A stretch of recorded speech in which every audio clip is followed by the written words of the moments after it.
junto conversar e cumprimentar o Dr. Márcio de Carvalho, falar sobre as questões de impotência sexual masculina. Eu acredito até que tenha, com esse momento de pandemia, as cabeças não estão tão normais. E é claro que a cabeça de baixo também não vai funcionar direito, não é, doutor Márcio?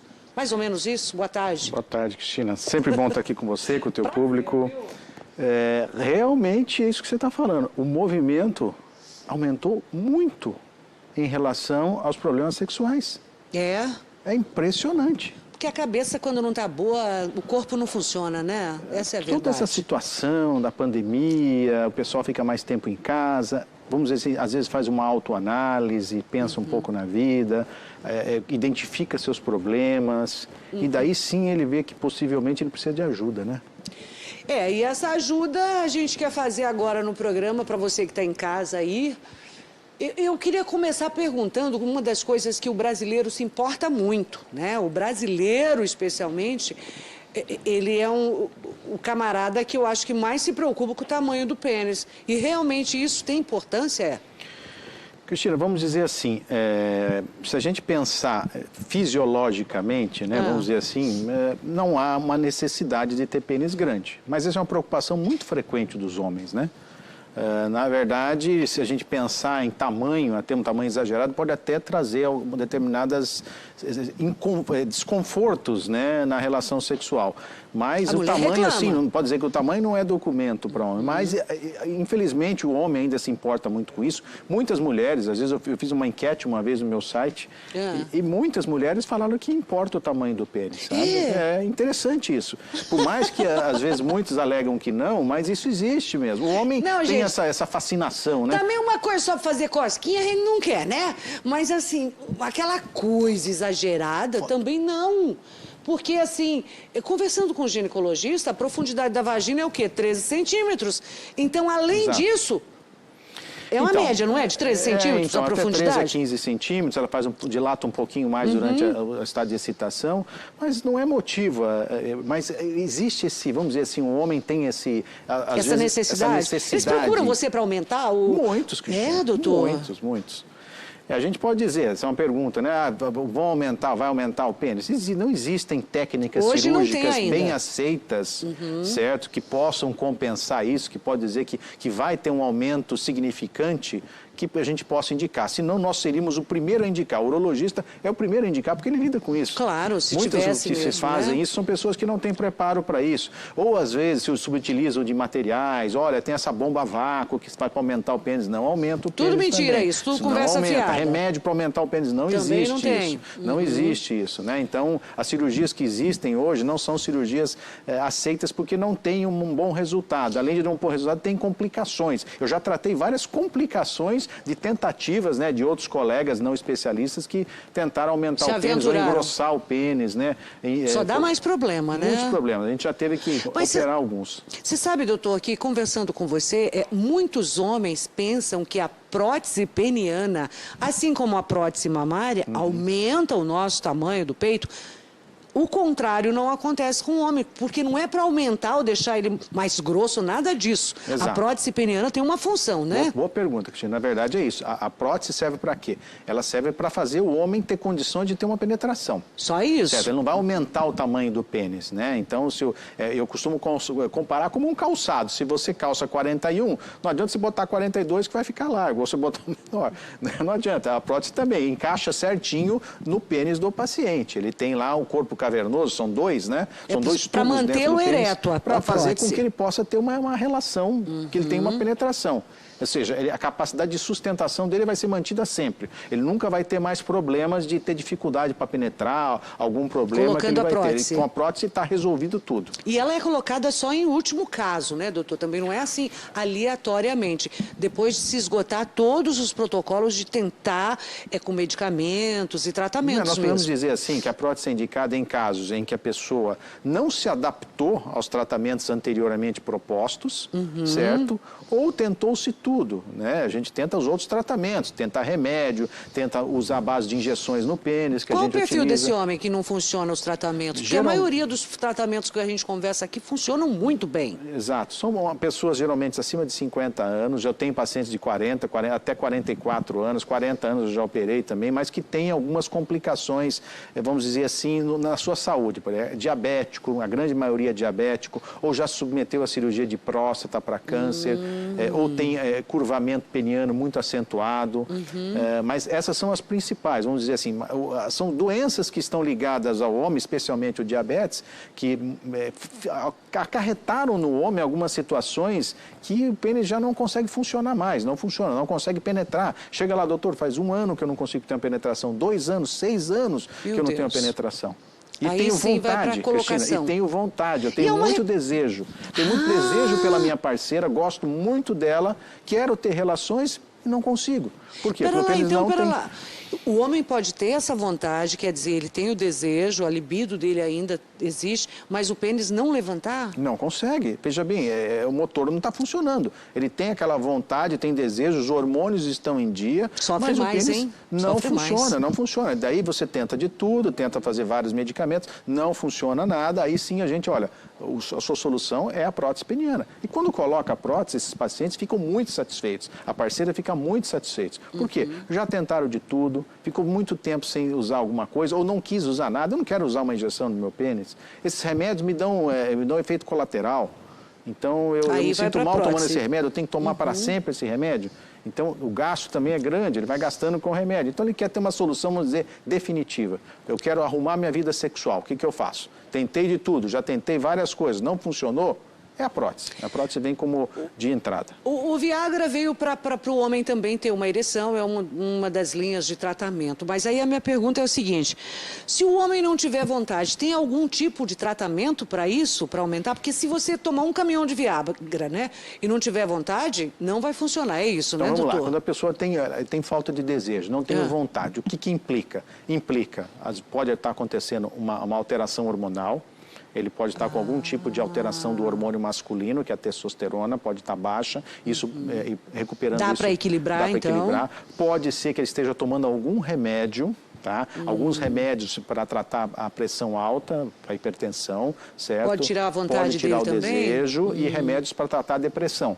Também acarretam diminuição do desejo. Pode ser problemas relacionados com a parceira, não estou muito interessado, ou tendo um conflito muito grande em casa, não estou com aquele desejo por ela porque não estou me dando bem, ou já não tenho mais aquele desejo por ela, então tem com outras, mas não tem com ela. É umas causas de falta de desejo. Não pode deixar, claro, é uma hipótese, por que não? E, finalmente, os problemas emocionais. Né? Pessoa muito ansiosa, depressão por si só, a pessoa está depressiva, não tem vontade de nada, ela não vai ter vontade de ter relação, de procurar, de ter vontade de procurar a esposa ou a parceira para ter contato sexual. Geralmente tem uma causa, então, assim, vamos dizer mais... Nada de graça, Cristina, né? Acontece. Estou sem desejo porque alguma coisa está errada, eu falo sempre. Não está faltando ereção, alguma coisa chegou lá, entendeu? Se está faltando ereção, ou é um problema físico, o pênis não está funcionando porque está uma descompensação do diabetes, está tomando algum remédio errado, está com uma saúde, vamos dizer assim, afetada, por exemplo, está obeso, está com uma vida sedentária. Então, alguma coisa está acontecendo. Ou estou com um problema emocional muito forte, aconteceu alguma coisa na minha vida que está perturbando, alguma coisa acontece. O corpo, se ele não busca uma ajuda, por exemplo, o corpo pode se acostumar a não ter mais desejo? Sem dúvida, Cristina. Pode. É o que acontece no paciente que não consegue ter mais ereções. Ele tenta ter ereção, não consegue, não se trata, não procura tratamento, ele passa a não procurar mais a esposa. Ele começa a perder o desejo, porque ele fala, não vou procurar ela porque eu acho que eu não vou conseguir. Ele fica com medo de falhar. Então ele vai se isolando. Se ele vai se isolando, ele vai, vamos dizer, acostumando com uma situação sem sexo. Então, isso é prejudicial a ele e até para a sua parceira. A parceira começa a desconfiar, né? Será que ele não está me procurando porque eu não estou sendo atrativa? Será que ele não está tendo outra? Então, começa a surgir os conflitos do casal em relação a essa situação. Só vão piorando, né? Só vão piorando. É a mulher sempre que, de repente, acaba dando o primeiro passo para ter essa conversa. Que o homem, ele foge um pouco, ele ainda... tem um pouco de vergonha, de medo, não sei o que é que o homem tem. Mas a mulher auxilia, Cristina. A mulher é importante nessa fase, sabe? A mulher tem um papel fundamental nisso. Ele tem que dividir essa situação. Vamos dividir essa situação. Se ele está ruim, converse com a parceira. Muitas vezes ela pode orientar e procurar o tratamento junto. Eu acho até interessante quando a parceira participa da nossa consulta. Eu acho isso fundamental. É brilhante a participação da parceira. Ela até ajuda, né? Ela ajuda no tratamento, muitas vezes. Ela, vamos dizer assim, ela sugere alguma coisa que possa ser mais útil para o casal ou não. Encurtar até o caminho, né, do tratamento. Doutor, vamos falar um pouquinho de ejaculação precoce, por exemplo. Eu acho que durante muito tempo a própria mulher não tinha noção do que era um tempo de ejaculação para que ela também pudesse chegar ao prazer. E ela foi engolindo essa história daquela rapidinha e tá tudo certo pro marido, para ela não. Tem um tempo pré-determinado, ou já se estudou isso? O meu marido, ele é muito rápido, então tem que tratar, porque tem tratamento de ejaculação precoce para dar uma satisfação para os dois. Tá. Cientificamente falando, por exemplo, aquela pessoa que tem ejaculação precoce é aquele que demora, no máximo, depois de ele penetrar, 1 a 2 minutos. E já está? Cientificamente já ejacula, certo? Mas também é considerado aquelas pessoas que não conseguem ter controle. Olha, eu não consigo, eu penetro, não posso demorar 2 minutos, 3 minutos, mas eu não consigo me controlar. Entendeu? Aquela pessoa que começa a não ter controle também, ele pode ser encaixado como um ejaculador precoce. Está perturbando a minha vida. Doutor, eu não consigo, eu quero ter mais controle. Então, ele está precisando de um tratamento. E esse tratamento é um tratamento mais difícil? Como é que hoje a medicina cuida de um paciente com ejaculação precoce? Então, existem tratamentos que vai depender muito do perfil de cada paciente. Tem pessoas que têm um problema associado, têm uma ansiedade muito grande, às vezes precisa até uma ajuda psicológica, às vezes precisa de tratar outros problemas emocionais que estão ajustados. Quando não é isso, quando é puramente só a ejaculação precoce, existem medicamentos que ele pode tomar, contínuos, ou somente para o momento. Existem terapias que se fazem para isso, né, que ajudam também em resolver o problema. Ou seja, é preciso analisar o caso, cada caso é diferente, o perfil desse paciente, a idade desse paciente, o estilo de vida que ele leva até para saber que tipo de medicamento ele pode usar. O ejaculador precoce, ele é mais jovem ou sempre é mais idoso? Cristina, essa pergunta é muito boa também. Fez um trabalho aqui no Brasil, a doutora Carmita de São Paulo, ela fez um trabalho importante no Brasil inteiro e mostrou, isso é mundialmente falando, coincide com as estatísticas mundiais, que não existe idade para isso.